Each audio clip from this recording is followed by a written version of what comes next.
irmãos. Hoje eu estou aqui para contar um testemunho. Vou tentar ser o mais breve possível, né? No dia 22 de março comecei a sentir uns sintomas gripais, os mesmos sintomas do Covid. Aí eu fiz o teste, já fui afastada do serviço, fiz o teste no dia 24 e deu positivo, eu estava com Covid. E cada dia que passa, assim, é um sintoma novo. Eu tive muita dor de cabeça, febre, muita diarreia, não sentia cheiro, foi passando os dias, era cada dia uma coisa, eu não sentia cheiro num dia, no outro eu não sentia gosto, não tinha apetite, fiquei uns par de dias sem comer, não tinha apetite nenhum. Depois começou a medir saturação, meu pulso estava sempre muito alto e eu comecei a ter falta de ar. Aí eu fui no pronto-socorro lá do São Francisco, que eu tenho esse convênio da empresa. Passei pelo médico, ele mediu a saturação, viu tudo lá, falou, é normal do Covid, no domingo à noite. Isso é normal. Amanhã você volta aqui pra gente medir essa saturação. Voltei lá na segunda-feira, pior do que eu estava no domingo, né? Muita falta de ar eu tinha, febre.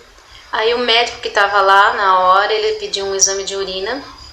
Aguardei tudo e eu estava com uma forte infecção de urina. Passou remédios para infecção de urina, fora os que eu estava tomando aquele kit Covid que já tinham me passado. E voltei para casa. Aí passou a terça, na quarta, e eu fui ficando cada dia pior. Na terça, no dia 30, minha mãe foi fazer o teste. E aí deu positivo nela também. Só que a minha mãe não teve febre, não teve dor de cabeça, ela só perdeu o apetite e você sente muito cansaço, né, quando você tá com o Covid.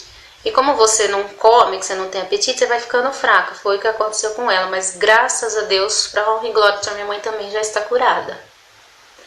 Aí na terça que ela fez o teste, ela já marcou, a minha irmã começou a ligar nos consultórios, que a minha mãe tem Unimed. Nenhum médico queria atender minha mãe porque ela estava positiva. Até que por Deus, a minha irmã ligou no médico da sogra dela, o Dr. Edson Zucoloto. E ele falou, pode vir aqui que eu vou cuidar dela. No dia seguinte, minha mãe foi lá na quarta-feira, dia 31 de manhã, 31 de março. Aí ele já medicou ela, já entrou com antibiótico, tratando dela. E lá ela falou de mim, que eu estava muito ruim, que eu tinha já nos médicos, que eu estava bem ruim mesmo. Ele pediu para me buscar e levar lá. Mas eu não tenho Unimed, eu tenho São Francisco. Então, ele falou, eu dou um desconto, eu faço um desconto para ela da consulta. Quando meu pai chegou em casa com a minha mãe, eu lembro até hoje que eu estava sentada na minha cama, tossindo muito. E eu estava muito mal mesmo, estava muito mal.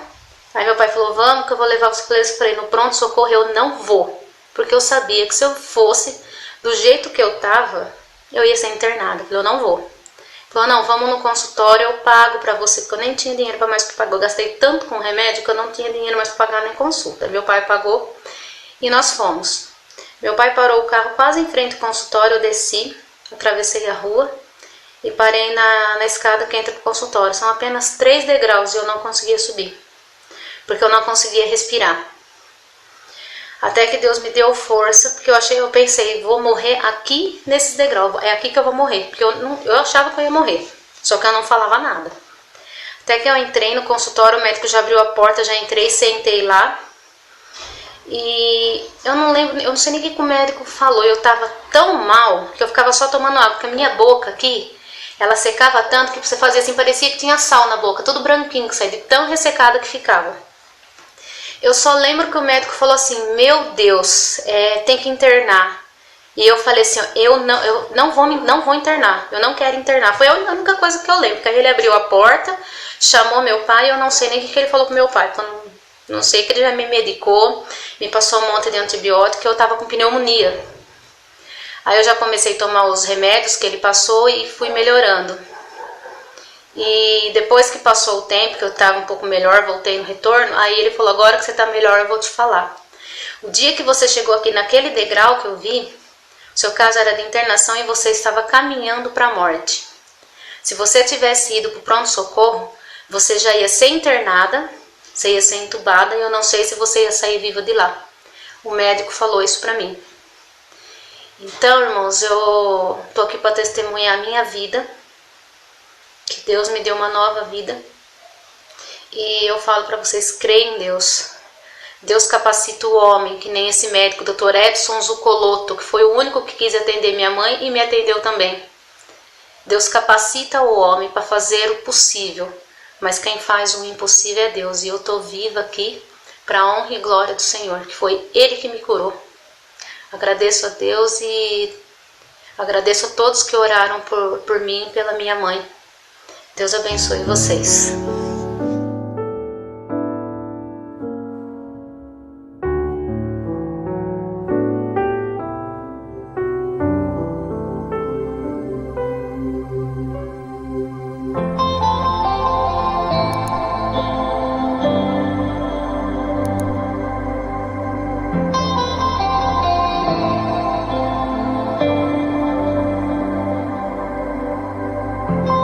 Tu és tudo que eu mais quero. O meu fôlego tu és.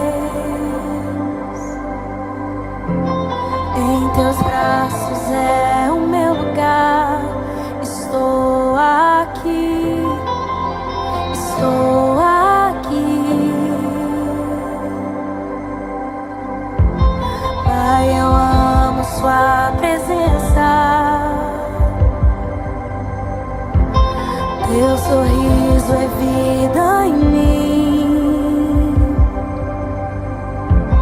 Eu seguro em suas mãos. Confio em ti. Confio em ti. Quero ir mais fundo. Leva-me mais perto, onde eu te encontro, no lugar secreto. Aos teus pés me rendo, pois a tua glória quero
Boa noite, irmãos, a paz do Senhor a todos. Nesse momento eu gostaria de meditar na palavra de Deus e deixar uma mensagem no teu coração, né? Nós iremos meditar e fazer a leitura bíblica no Evangelho de Lucas, no capítulo 18, onde está localizada a parábola do juiz iníquo.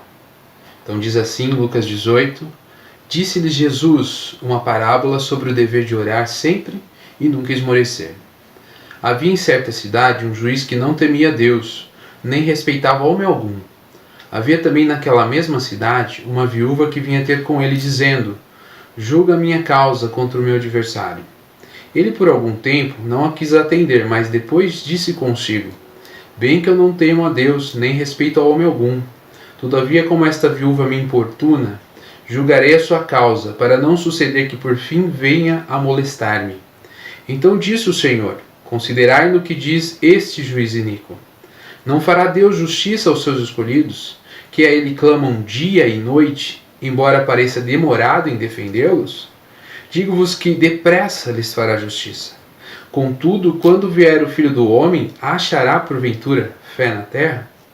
Como acabamos de ler na Bíblia, nós vemos aqui uma das parábolas que o Senhor Jesus contou aos seus discípulos. Se nós voltarmos no capítulo anterior, no capítulo 17, nós vemos Jesus falando sobre a sua volta, sobre os fins dos tempos. Então, dentro desse contexto em que está incluída essa parábola, Jesus estava falando sobre o fim dos tempos.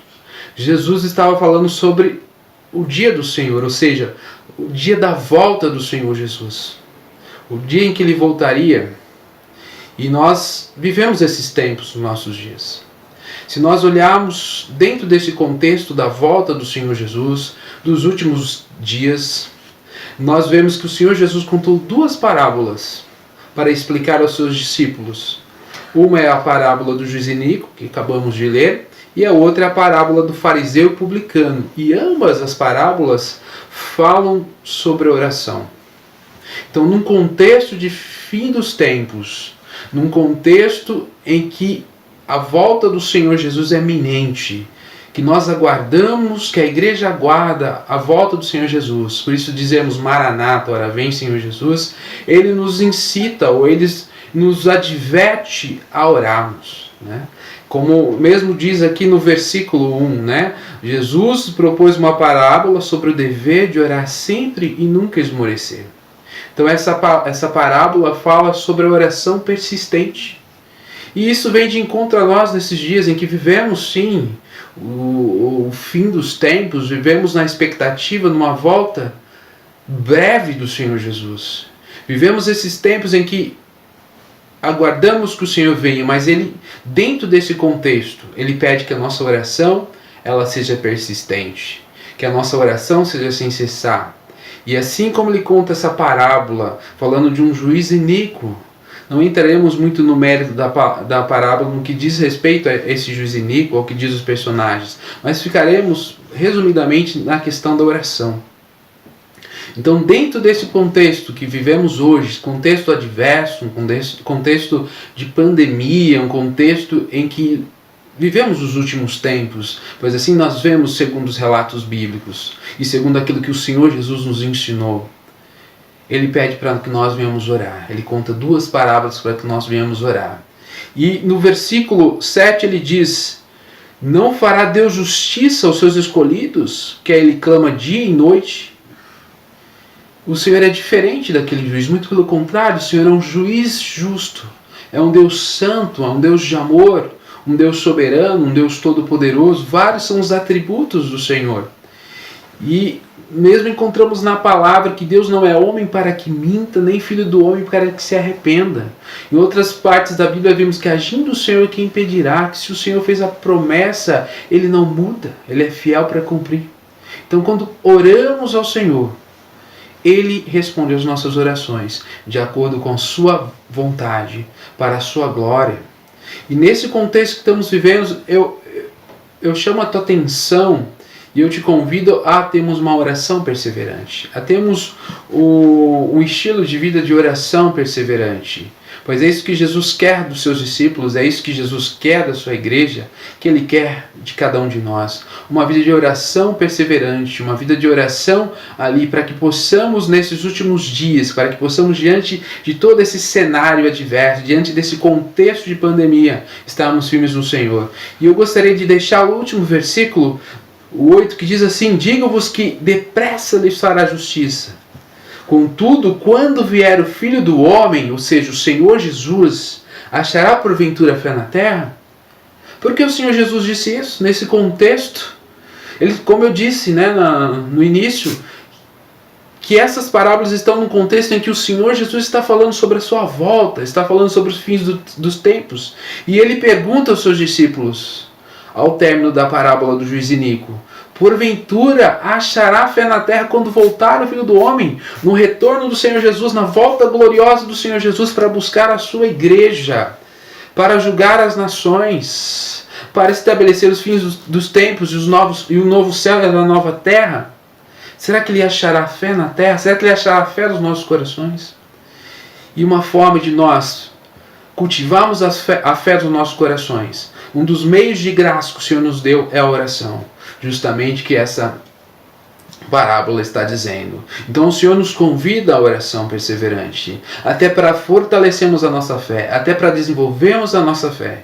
Então essa mensagem que eu gostaria de deixar para a igreja, que eu gostaria de deixar para cada um de vocês, que vivamos uma vida de oração perseverante, que vivamos uma vida desenvolvendo a nossa fé através de uma vida de oração, através do momento de comunhão com Deus, através da oração, através do meio de graça, que é a oração. Temos os meios de graça, a oração, a comunhão com Deus, a leitura bíblica, o momento de louvor e adoração ao Senhor, os nossos testemunhos, enfim, há vários meios de graça que o Senhor nos deixou. E a oração, ela é primordial. Que venhamos ter uma vida de oração perseverante, para que quando o Senhor voltar, e nós sabemos que a sua volta está próxima, como dentro desse contexto que nós lemos, quando Ele voltar, que a fé esteja nos nossos corações. Até porque Ele mesmo diz que sem fé é impossível agradar a Deus.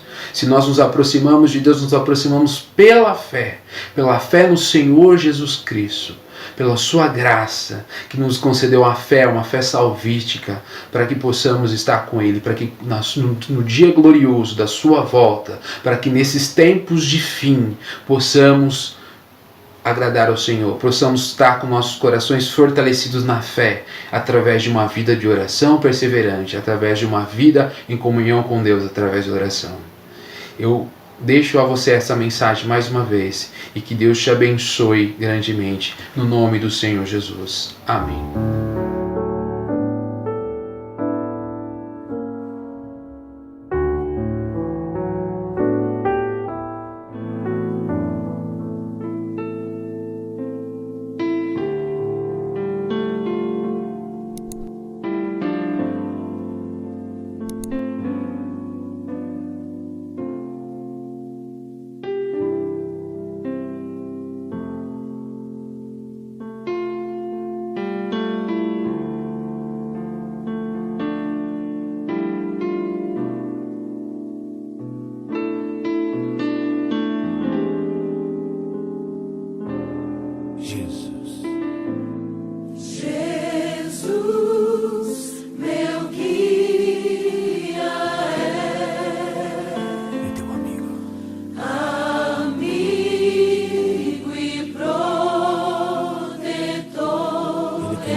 temor, ele confiarei.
Jesus, meu guia,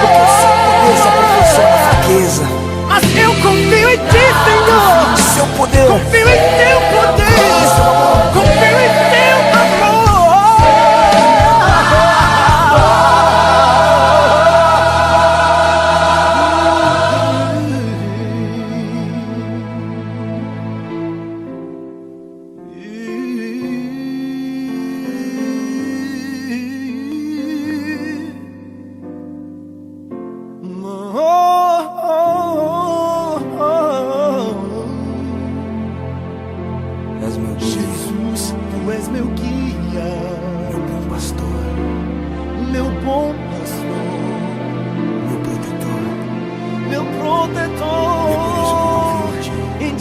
Confie.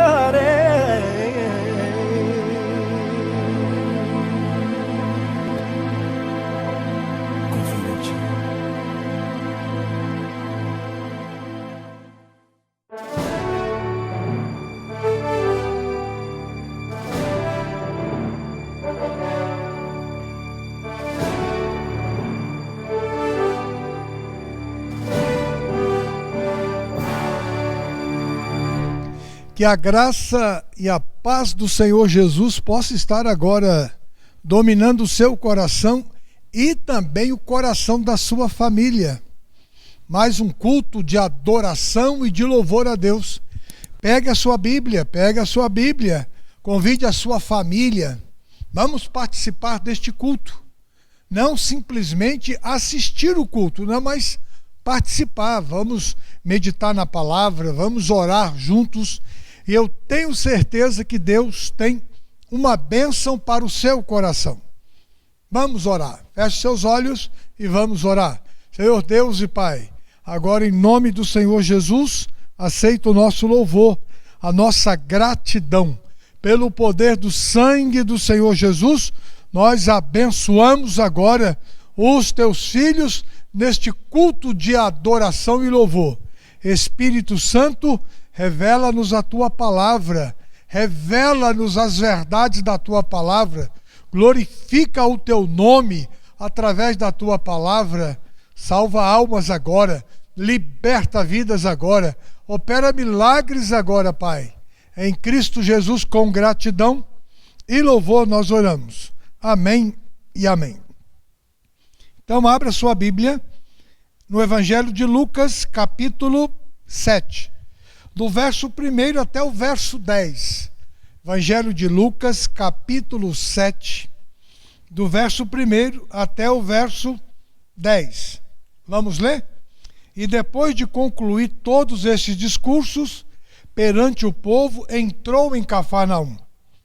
E o servo de um certo centurião, a quem este muito estimava, estava doente e moribundo. E quando ouviu falar de Jesus, enviou-lhe alguns dos anciãos rogando-lhe que viesse curar o teu servo. E chegando eles junto de Jesus, rogaram-lhe muito, dizendo: é digno de que lhe concedas isso, porque ele ama a nossa nação. Ele mesmo edificou a sinagoga. E foi Jesus com eles.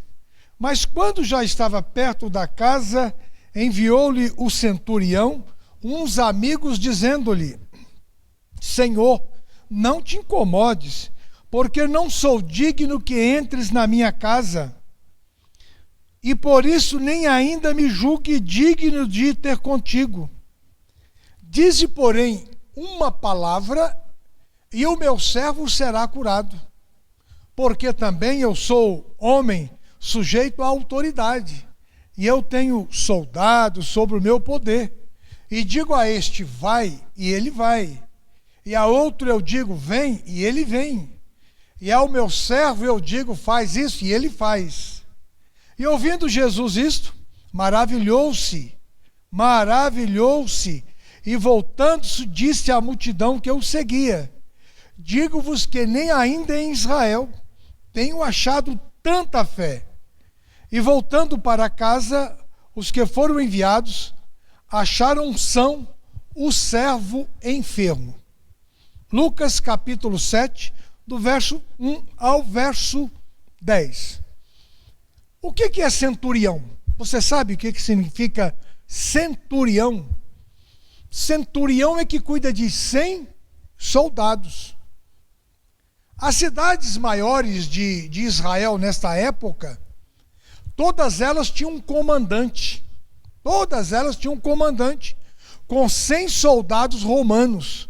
O centurião era romano, mas 100 soldados romanos para administrar a cidade, para que o Império Romano prevalecesse na cidade.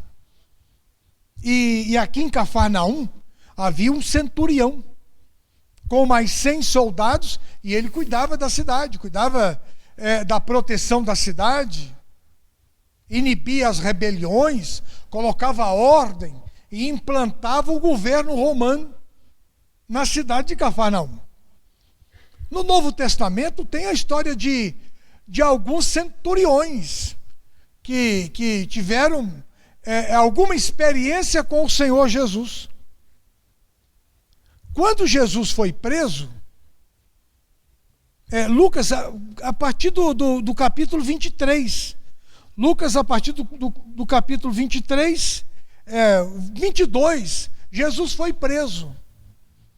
E foi destacado um centurião, olha que interessante, foi destacado um centurião para efetuar a prisão de Jesus.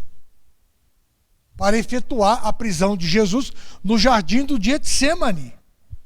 Aqui no capítulo 22 a Bíblia diz isso. Jesus é preso. A partir do verso 47, o centurião foi ali com seus soldados para prender Jesus. E ele prendeu Jesus, ele levou Jesus a julgamento. Ele acompanhou, esse centurião acompanhou todo o processo. Ele viu o sofrimento de Jesus. Ele viu Jesus carregando a cruz. Ele viu. Ele que estava cuidando de todo este processo. Ele levou Jesus até o Monte Calvário. Levou Jesus. Os seus soldados pregaram Jesus na cruz. Ele testificou a morte de Jesus na cruz. Ele ouviu as últimas palavras de Jesus na cruz. No verso 34 aqui de Lucas capítulo 23, ele ouviu Jesus falando: Pai, perdoa-lhes porque eles não sabem o que fazem. A mente do centurião, deste centurião, o coração deste centurião estava sendo espectador ali de cenas terríveis, cenas maravilhosas. E ele ele não estava insensível a toda a situação que estava acontecendo. Tem muita gente que é insensível à presença de Jesus, ao poder de Jesus, à graça de Deus revelada em Cristo Jesus. Tem muita gente que é insensível. Mas o centurião, o seu coração, a sua mente era um turbilhão com tudo aquilo que estava acontecendo. Ele estava cumprindo ordens de Pilatos, e ele tinha que cumprir as ordens, mas no seu coração, na sua mente, ele pensava consigo, que homem é este? Por que ele está sendo crucificado? E ele pensava consigo, mas é impossível ele perdoar numa condição desta, numa situação desta. Ele perdoar aqueles que o estavam crucificando. E a Bíblia nos diz aqui no verso 47, olha que interessante. O centurião ouviu Jesus falando também no verso 46, Pai, nas tuas mãos entrego o meu espírito. Agora verso 47, e o centurião, olha aqui o centurião, vendo o que tinha acontecido, deu glórias a Deus, dizendo, na verdade, este homem era justo. Na verdade, este homem era justo. Ele deu glórias a Deus. Na verdade, este homem é o Filho de Deus. Mateus, falando deste centurião, no capítulo 27, o centurião reconheceu Jesus como Filho de Deus.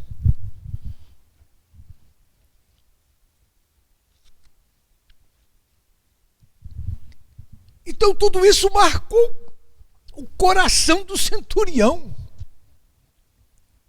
Não está escrito nos evangelhos, não. Mas os sacerdotes pediram para Pilatos colocar guardas. Você sabe desta verdade aqui no capítulo 24 de Lucas, no capítulo 28 de Mateus, no capítulo 15 de Marcos, no capítulo 20 de João. Os sacerdotes pediram para Pilatos colocar guarda. E falou com o centurião. Centurião, olha, uma preocupação dos sacerdotes, porque este Jesus, ele disse que ao terceiro dia ele ressuscitaria. E nós vamos montar guarda lá na porta do sepulcro. E o centurião mandou lá 2 soldados. E você conhece, a Bíblia diz aqui no capítulo 24, que no capítulo 28 de Mateus, no capítulo 20 de João, que veio um anjo do céu, aqueles 2 soldados caíram, adormecido, um grande brilho, uma grande luz, e ao terceiro dia Jesus ressuscitou. Aí os sacerdotes procuraram Pilatos, subornaram os soldados, dizendo que os discípulos tinham roubado o corpo de Jesus. E os historiadores dizem que este centurião foi incumbido de achar o corpo de Jesus que os discípulos haviam roubado. Mas os historiadores dizem que esse centurião, ele encontrou Jesus ressuscitado. E ele passou a ser mais um discípulo de Jesus. Ele abandonou o exército romano, abandonou o seu cargo e foi ser um discípulo de Jesus, este centurião. Porque ele ficou incumbido de achar o corpo de Jesus. Pilatos queria achar o corpo de Jesus, os sacerdotes também queriam, mas não conseguiram achar o corpo de Jesus morto. O centurião encontrou com Jesus ressuscitado. E Jesus se revelou a ele, Jesus o amou, Jesus o perdoou, Jesus o salvou. E esse centurião passou a ser um discípulo de Jesus. Olha o segundo centurião. O primeiro centurião de Lucas capítulo 7. E agora esse centurião que levou Jesus. Olha, que histórias interessantes. Tem um outro centurião que a Bíblia diz, em Atos dos Apóstolos, capítulo 10. Abra a sua Bíblia. É interessante esse centurião do capítulo 10. A Bíblia diz que o nome dele era Cornélio. E a Bíblia diz no verso 2 que este centurião, ele era temente a Deus, ele era piedoso com toda a sua casa. E ele fazia muitas esmolas ao povo e de contínuo orava a Deus. E a Bíblia diz que no momento que ele estava orando, ele teve uma visão de Deus. Ele teve uma visão de Deus. E ele mandou buscar Pedro. Mandou 2 soldados lá buscar Pedro, para que Pedro explicasse para ele a sua visão. Meu irmão, minha irmã, e esse centurião aqui de Atos capítulo 10, ele se converteu ao Senhor, ele passou a servir também ao Senhor. E Pedro depois falou com ele, falou, olha, Deus tem visto o seu coração, Deus tem visto a bondade do seu coração, Deus tem visto a sua piedade. O apóstolo Paulo, quando estava preso em Roma, ele pregou para toda a guarda pretoriana, os guardas romanos que cuidavam de Paulo, muitos deles se converteram. Agora vamos voltar para Lucas capítulo 7. É interessante nessa introdução, você vê a história aqui de 3 centuriões que tiveram experiência com Jesus. E com isso eu quero também desafiá-la a aprender com esses centuriões, a aprender com eles. Aprender com eles. A Bíblia nos diz aqui no capítulo 7 de Lucas que esse centurião tinha um servo muito estimado, e esse servo ficou terrivelmente doente. E ele procurou ajuda, com certeza, nos médicos. Esse servo dele teve os melhores cuidados, porque o centurião tinha influência, tinha dinheiro, mas o seu servo ficava cada vez pior. Cada vez pior. E ele chegou à conclusão que ele precisava da ajuda do Senhor Jesus. E ele chamou alguns anciãos e pediu para eles, olha, intercedam por mim junto a Jesus.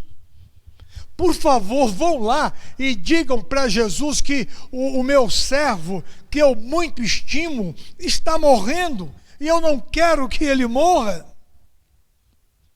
E a Bíblia nos diz aqui no verso 3 que os anciãos foram interceder pelo centurião. Meu irmão, minha irmã, eu quero desafiar você a ser um intercessor. É o primeiro fato aqui neste texto. Verso 3. Eu quero desafiar você a ter uma vida de intercessão. Você tem que interceder pela sua família. Você tem que orar e jejuar pela sua família. Você tem que ser um intercessor pela sua cidade, pelos seus amigos, pela igreja. Eu quero desafiar você a ir até Jesus de joelhos dobrados e ser um intercessor pelo amor de Deus. Tem gente que não ora nem 10 minutos por dia, não ora nem 15 minutos por... Olha, misericórdia. Eu quero desafiar você a orar um pouco mais. E os anciãos aqui, eles foram interceder. Verso 3. E chegaram junto de Jesus e testemunharam a respeito do centurião. Testemunharam. Jesus, o centurião, é digno de que lhe concedas isso. O centurião, ele é digno de que o Senhor cure o seu filho. Jesus, o centurião, ele é um homem bom. O centurião, ele ama Cafarnaum. Jesus, o centurião, ele edificou a sinagoga com o dinheiro do seu próprio bolso. Olha,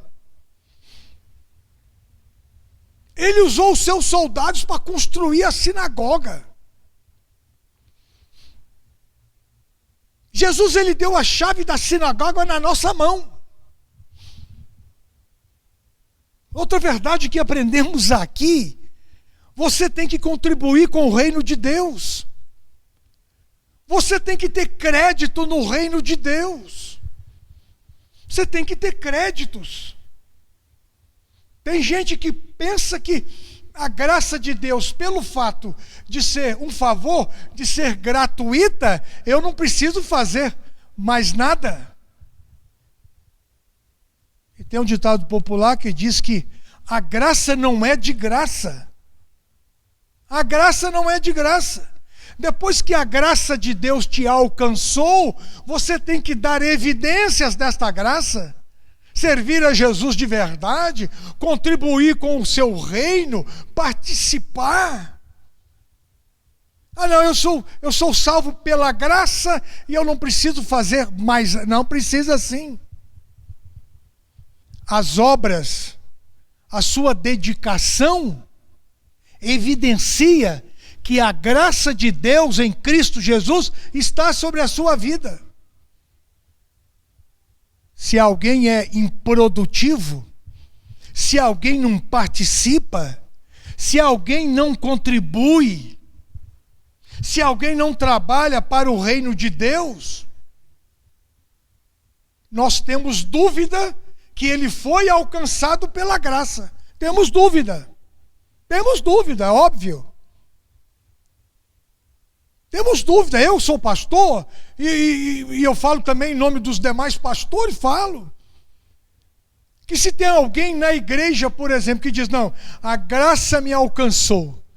Agora você senta na cadeira da igreja, no banco da igreja, e não produz nada, não faz nada, não entrega o dízimo, não é ofertante, não participa, não tem bondade no seu coração. Aí nós temos dúvida se realmente a graça de Deus em Cristo Jesus te alcançou. Temos dúvida. Temos dúvida. É óbvio que a salvação é pela graça. É óbvio. Efésios capítulo 2, verso 8. É pela graça. Não vem de obras, não vem de homens. Efésios capítulo 2, verso 8. Abra sua Bíblia. Efésios capítulo 2, verso 8. Porque pela graça sois salvos, por meio da fé. Isto não vem de vós, é dom de Deus. Agora o verso 9. Não vem de obras, para que ninguém se glorie. Ponto. Ponto. Agora o verso 10. Preste atenção no verso 10. Porque somos feituras suas. Somos a imagem e semelhança de Deus, criados em Cristo Jesus, para as boas obras, as quais Deus preparou para que andássemos nelas. Você está entendendo? Olha, o verso 8 e 9 fala da graça de Deus revelada em Cristo Jesus. Agora o verso 10 aqui de Efésios, capítulo 2, fala da evidência da graça. Fala da evidência da graça.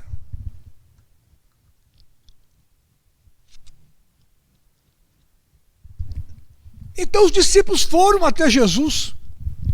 e falaram para Jesus: Jesus, o centurião é gente boa. O centurião é gente boa. Ele ama a nossa nação. Ele ama Cafarnaum. Ele construiu a sinagoga com o dinheiro do seu próprio bolso, usou os seus soldados. Intercessão, participação e fé. Veja essa verdade. O centurião era amado pelos anciãos, amado por toda a cidade de Cafarnaum. O centurião tinha um coração cheio de bondade, ele ajudava, ele participava. O centurião era um homem cheio de fé. Digo-vos que nem ainda em Israel, palavras do Senhor Jesus, eu tenho achado tanta fé. Meu irmão, minha irmã, vamos seguir o exemplo do centurião?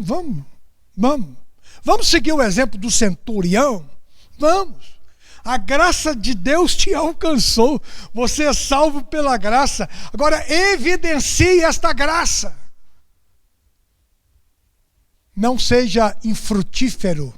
Não seja negligente. Não seja displicente com a obra de Deus. Não. Porque você precisa do agir de Deus na sua vida.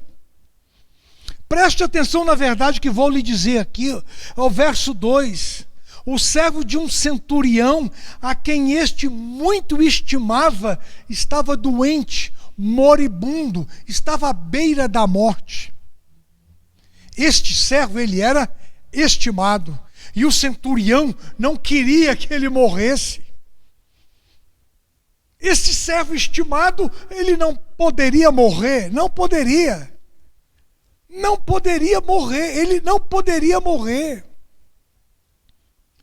E o centurião falou com os anciãos: este meu servo, ele é muito estimado, ele não pode morrer. Eu quero desafiar você a produzir estimas no meio que você vive. Eu quero desafiar você a ser alguém estimado. Olha aqui, que desafio.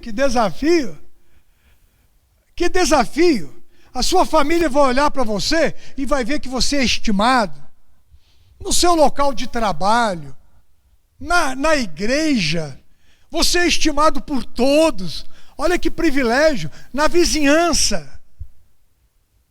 Eu quero desafiar você.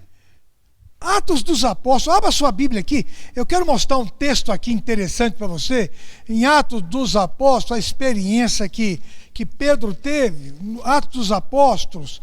Abra sua Bíblia em Atos dos Apóstolos, capítulo 9,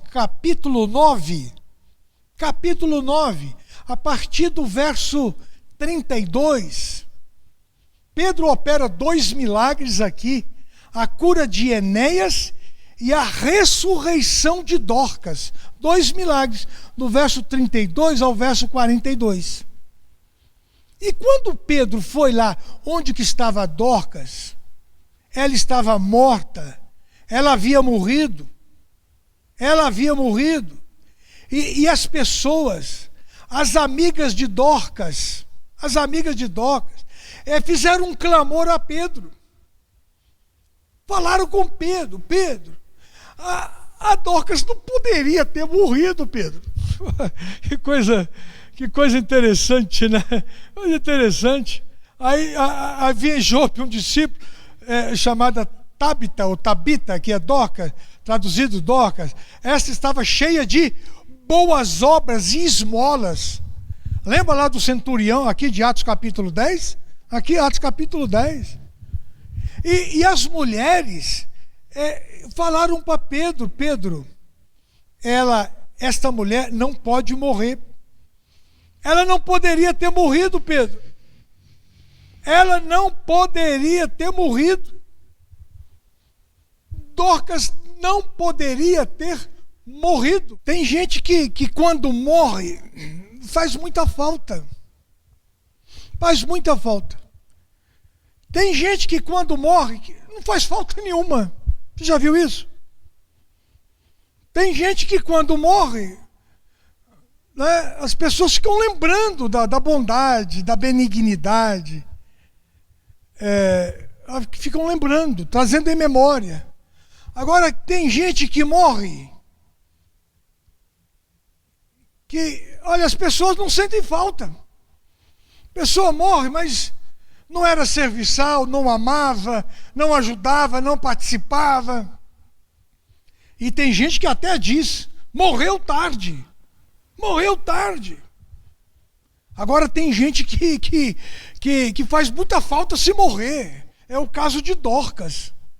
Dorcas não poderia ter morrido. Não poderia. E a Bíblia nos diz aqui que Pedro foi até ela. Foi até ela, né? E verso 40, Pedro disse, Tabita, Dorcas, levanta-te. E ela abriu os olhos e vendo Pedro, assentou-se.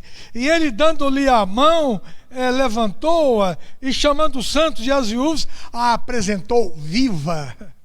Olha que coisa gloriosa. Eu quero desafiar você a ser estimado. Pelo amor de Deus. Eu quero desafiar você a ser estimado no meio em que você vive. Eu quero desafiar você a ser estimado na família, na igreja, no seu trabalho, na sua vizinhança. Tire todo egoísmo do seu coração. Tire todo orgulho do seu coração. Tire toda avareza do seu coração. Tire toda a avareza do seu coração. Tire toda a avareza. Eu quero desafiar você a produzir estimas no coração de quem te conhece. O meu servo é estimado e ele não pode morrer. Não pode morrer. Agora o desafio maior. Eu quero desafiar você a ser estimado por Deus. É bom ser estimado pelos homens. No meio em que nós vivemos, é óbvio. Agora, por mais estimados que nós possamos ser, tem fatos nas nossas vidas que as pessoas não podem resolver por nós, não podem nos ajudar, não podem. Não podem. Por mais estimado que alguém possa ser, o outro próximo, às vezes não tem como ajudar. Igual no caso de uma doença grave, tem caso que os médicos não podem ajudar, a ciência não pode ajudar. Tem casos assim. Foge do nosso controle. É por isso que eu quero desafiar você a ser estimado por Deus. Eu quero desafiar você a produzir estimas no coração de Deus. Deus vai olhar para você e vai ficar feliz. Olha, está ali o meu servo, a minha serva, estimada por mim, estimado por mim. Olha que coisa gloriosa. Se você for estimado por Jesus, Jesus vai operar milagres na sua vida. Aquilo que você não pode fazer, aquilo que o próximo não pode fazer, Jesus pode. É por isso que os anciãos foram até Jesus. Foram até Jesus. E o centurião foi estimado por Jesus. Nem em Israel encontrei alguém com tanta fé. Meu irmão, minha irmã, produz estimas no coração de Deus. Pelo amor de Deus, leia mais a Bíblia, ore mais, seja um intercessor, adore mais, contribua mais. Use daquilo que você é, daquilo que você tem, para abençoar a obra de Deus. Não seja infrutífero, não seja infrutífero, não. Produz estimas no coração de Deus. No capítulo 3 de Mateus, abra sua Bíblia. Quando Jesus foi batizado, Quando Jesus foi batizado, capítulo 3, verso 17, 18, e sendo Jesus batizado, saiu logo da água, Mateus capítulo 3, verso 16, então se lhe abriram os céus, e o Espírito Santo veio sobre ele, como uma pomba, e eis que uma voz do céu dizia: este é o meu Filho amado, que dá alegria para o meu coração. Eu quero desafiar você. Deus vai olhar para você. O Salmo 101, verso 6. Deus está olhando para nós. Deus está olhando. Deus está olhando. Deus vai olhar para você agora e vai falar: está ali o meu filho amado, estimado, que dá alegria para o meu coração. Deus está olhando para você agora, minha irmã, e está dizendo: está ali a minha filha amada, estimada, que dá alegria para o meu coração. Você está entendendo? Olha, você está entendendo? Deus está olhando para você agora. E eu quero desafiá-lo, desafiá-la a produzir estimas no coração de Deus. Você está entendendo? Porque tem coisa que você não consegue resolver. A sua família também não consegue. Os médicos também não conseguem. Mas se você for estimado por Deus, em Cristo Jesus, Deus vai fazer. Deus vai fazer. Os anciãos foram até Jesus. E talvez os anciãos pudessem até ter falado: ô Jesus, nós não conseguimos ajudar o centurião.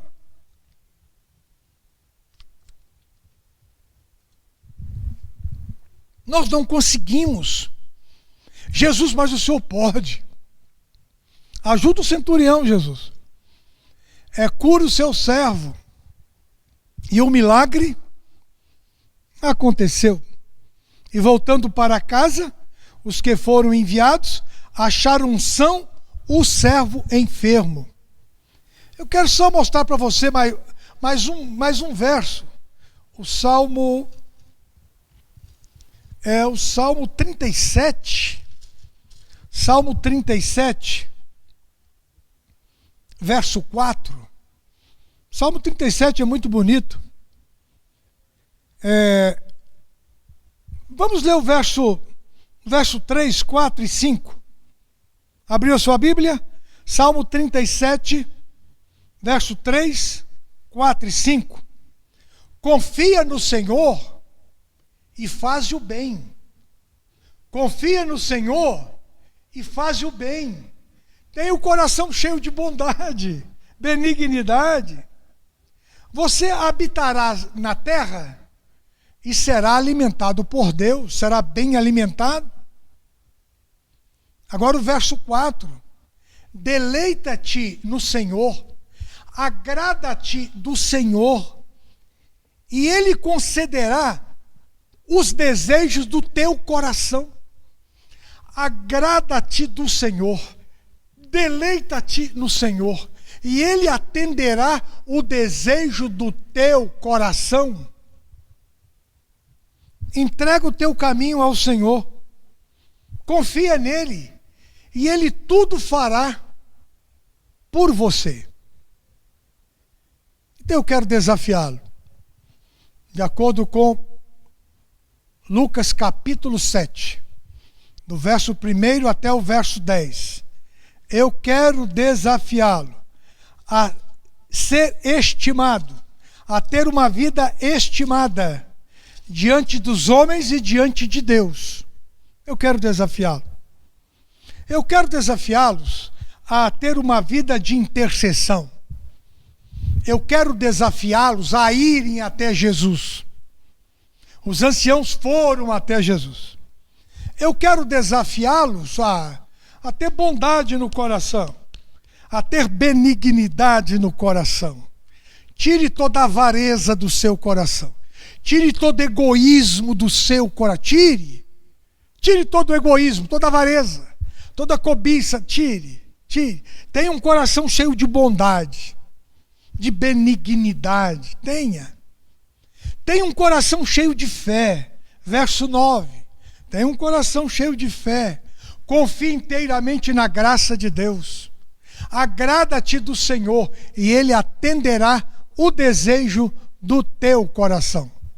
Feche os seus olhos e vamos orar. Senhor Deus e Pai, agora em nome do Senhor Jesus, pelo poder do sangue do Senhor Jesus, para a glória do nome do Senhor Jesus, pelo poder do Espírito Santo, Pai, que tenhamos uma vida estimada na Tua presença. Pai Santo, Deus eterno, que o Senhor possa olhar para nós e que nós possamos alegrar o Teu coração. Pai Santo, Deus eterno, olhe agora para o Teu Filho, olhe agora para a Tua Filha, Jesus amado, para a glória do Teu nome, que tenhamos uma vida estimada por Ti, para louvor e glória do Teu nome, que possamos interceder mais, que possamos ler mais a Bíblia, que possamos ter mais bondade, benignidade, piedade nos nossos corações. Espírito Santo, ajuda-nos a ter uma vida estimada na família, na igreja, no trabalho, na sociedade. Ajuda-nos a ter uma vida estimada por todos. Pai de amor, Deus eterno, em Cristo Jesus, com gratidão oramos. Amém e amém. Que Deus te abençoe. E muito obrigado pela sua atenção.